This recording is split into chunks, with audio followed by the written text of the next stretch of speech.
Assalamu alaikum and welcome to episode 2. So the previous episode should have covered what we are doing, why we are doing, and how to create different projects. Okay, now we will go into filling some sections of it.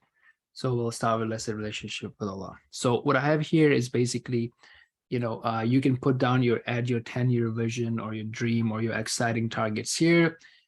You can also say, why is this important, right? So sometimes you may lose motivation.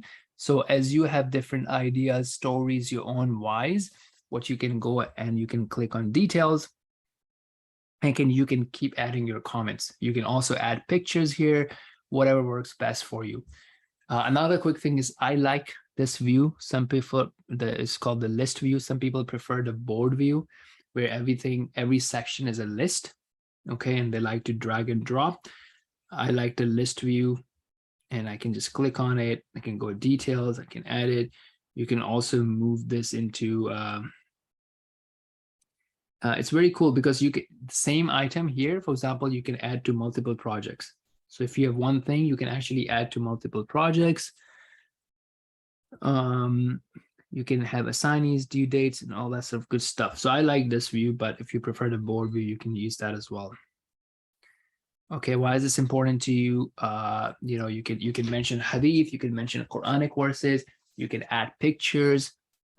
This section you can use for inspirational stories. If you come across some inspirational stories, biographies, IERA, something that inspired you, or you like, let's say if it's a worldly project, you see some interesting results happening, interesting stories, you can just keep adding it and you can keep working on this section, right? So for example, let's say if you were to go here, and you can, this would be your, and you here I can go in and I can either put in description if I like, I can put in description, or I can put here that in the next 10 years, I will have 10 schools teaching 10,000 students with 100 teachers, grade 1 to 12, for example. Okay, or if you like, you can put it in the description here, right? So that becomes your placeholder. So this episode, we were just covering that, right? So take time, okay, and put down the big whys, your inspirational stories, your big targets for any of the projects that you are working on, or pick one project and do it at least for one project. So before I go on, I just want to keep it that. Before you move on, please take the time and actually fill this in for yourself. All right, let me stop and I'll see you in the next episode.